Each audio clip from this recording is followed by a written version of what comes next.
د داسې پروګراماتو مقصد څه شی دی؟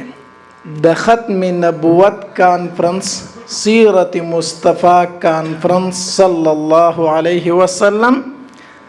د داسې پروګراماتو مقصد او مطلب سوي؟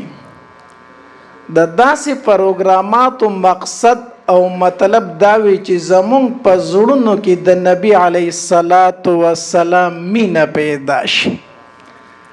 ځکه دا یو فطري خبره ده چې د چا ذکر ډیر زیات کیږي نو د هغه مینه په زړه کې پیدا کیږي. دا یو فطري خبره ده. تر یو سړی ذکر بار بار کوي د چا په مخ کې کنه نو دغه په زړه کې هم دا راشي چې دا سړی مې چرته ولیدي، یو مینه په زړه کې پیدا شي. ځکه خو موسی علیه السلام د الله تبارک وتعالی نه مطالبه کړی وی الله ما ته ځان وښیه کنه. ټیک شو، بار بار د سره خبرې کوم نو زړه کې مې ارمان دا دی چې اوس دې وینم. نو د داسې پروګراماتو مقصد او مطلب دا وي چې زمونږ په زړونو کې د نبی علیه الصلاۃ والسلام مینه او محبت پیدا شي. او نبی علیه الصلاۃ والسلام په خپل فرمایلی دي لا يؤمن احدكم حتى اكون احب اليه من والده وولده والناس اجمعین. نبی علیہ الصلوۃ والسلام فرمایي تر هغه پورې پتاسو کې یو انسان کامل مومن جوړېدی نشي تر څو پورې چې ما سره زیات مینا د خپل پلار نه، د خپل اولاد نه او د ټولو خلکو نه زیات نه وی کړي. دا سړی در هغه پورې کامل مومن نشي کېدی. یو ځل د عشق او د محبت خبرې کېدی، داسې مجلس لګېدلی. عمر رضی الله تعالی عنہ فرمایي په زړونو ډیر پاک خلکو وی د الله پاک پیغمبره یقینا چې د پلار نه راته ګرانې،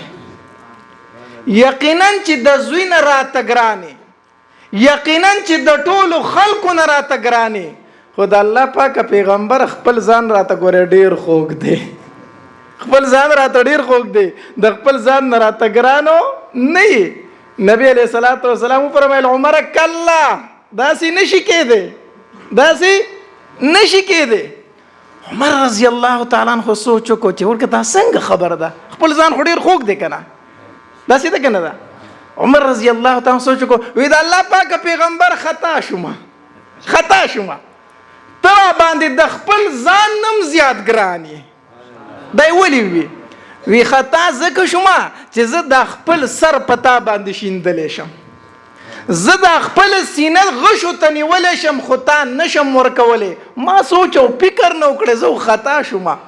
تاسو ته وایم تاسو به ټول وایي چې یاره د خپل ځان ډیر خوږ دی، داسې ده کنه ده، داسې ده کنه ده. خو که سوچ دې وکړو نو ته د خپل ځان په نبی علیه السلام قربانه، داسې ده کنه ده. په دې مجلس کې هر یو تن داسې شته دی کو د نبی علیه السلام په شان کې معمولی ګستاخي وشوله د خپل سر قربانولی شي خو د نبی علیه السلام بې عزتي نشي برداشت کولی، داسې ده کنه ده. عمر رضی الله تعالی سوچ وکړو چې دا ما څه وي نه د الله پاک پیغمبر زه خطا شوم ته راته د خپل ځان نم څه ګرانې. د ابوبکر رضی الله تعالی عنہ چې کله دا مسلمانان یو کم څلوېښتو ته ورسېدل، ابتدایي وختو د اسلام، نو چې کله مسلمانان یو کم څلوېښتو ته ورسېدل کنه او په دغه ورځ باندې حمزه رضی الله تعالی عنہ مسلمان شو د نبی علیہ السلام ترو. نو ابوبکر رضی الله تعالی عنہ فرمایل وی د الله پاک پیغمبره مونږ خو اوس ډېر شی یو، زمه چې د کلمه د توحید په بیت الله کې ووامه،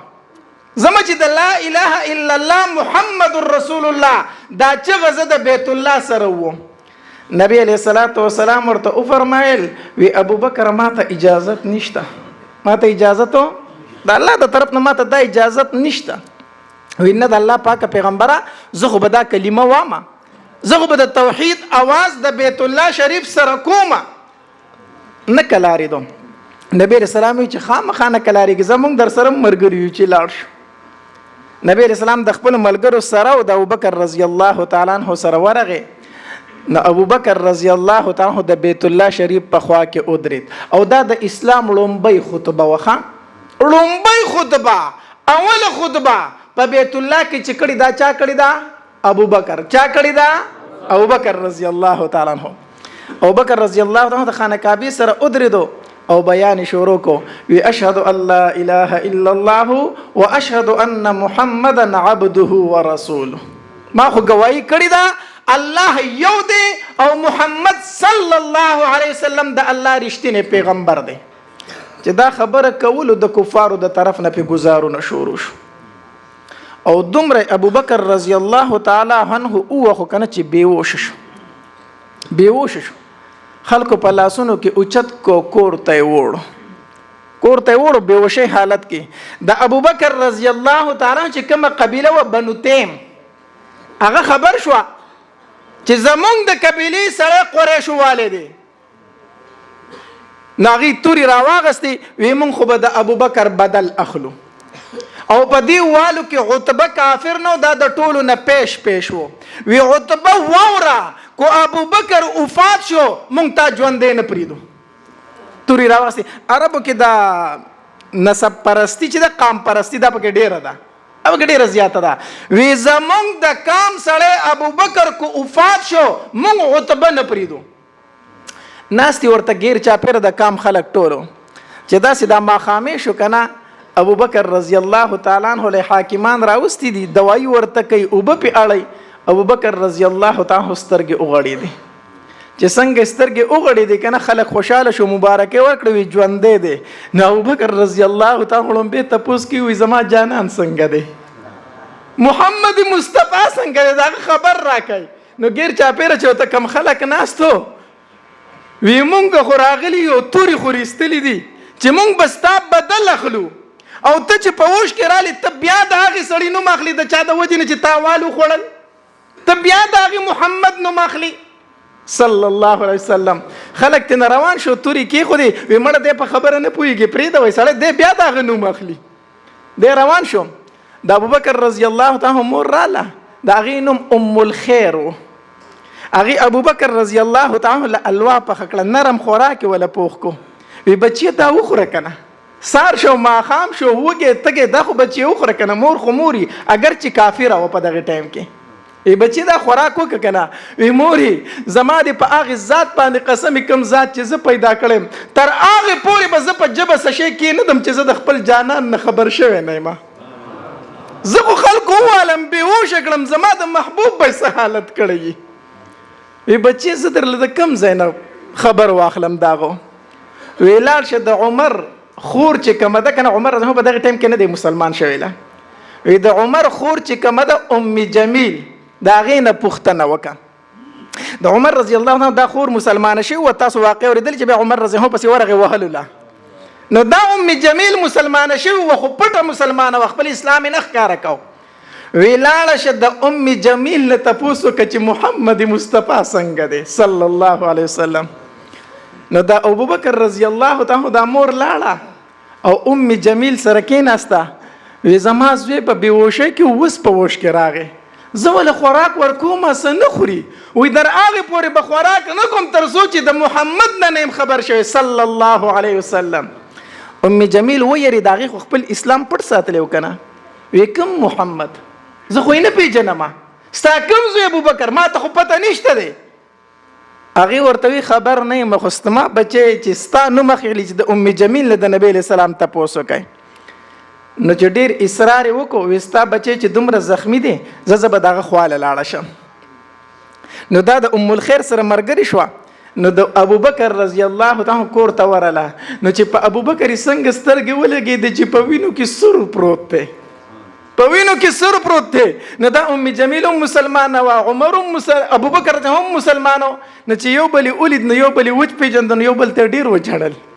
ډیر زیات وجړل نو ابوبکر رضی الله تعالی ته وی ام جمیل نبی علیہ السلام څنګه دی دار ته وایا ام جمیل په جړا شو وی نبی علیہ الصلوۃ والسلام په دار ارقم کې دی په کوم ځای کې د ارقم په کور کې دی خو مور دی ولاله د خبره درته نشم کولی وی اس خبره نه د مور به زما استاد خبري خیال اوساتي بار به د خبره نه ښکارا کوي داسې چې شپه شوه ابوبکر رضی الله تعالی فرمایلی ما چې نبی علیہ السلام نه لیدل زه څه شی نه خورم په دوه تنو لاسونه ورواچول او دار ارقم ته بوستو نو نبی علیہ السلام په دار ارقم کې ناشته نو چې ابوبکر رضی الله تعالی کته نو دواړه یو بل ته غاړي وتلو نبی علیہ الصلوۃ والسلام هم جاړي او ابوبکر رضی الله تعالی هم جاړي دواړه یو بل ته ډیر زیات او جړل نو ابوبکر رضی الله تعالی نبی علیہ الصلوۃ والسلام ته وی د الله پاک پیغمبر ته څه جاړي چې زه د کافرو ډیر خوږ کړم ما د دې وجه نه جاړي چې په ما ظلم ډیر کړي وی د الله پاک پیغمبر قسم په الله چې ته مې روغ ولیدې زما ټول غمونه ختم زما ټول تکلیفونه ختم ما ته مګوره چې ابوبکر څومره زخمی دی بس زه روغ یم خو چې ته مې روغ ولیدې الله د نبی علیہ الصلوۃ والسلام سره مینه پیدا کوي ورونو د نبی علیہ السلام سره محبت پیدا کوي د نبی علیہ السلام سره عشق پیدا کوي دغه ابوبکر رضی الله تعالی عنہ دی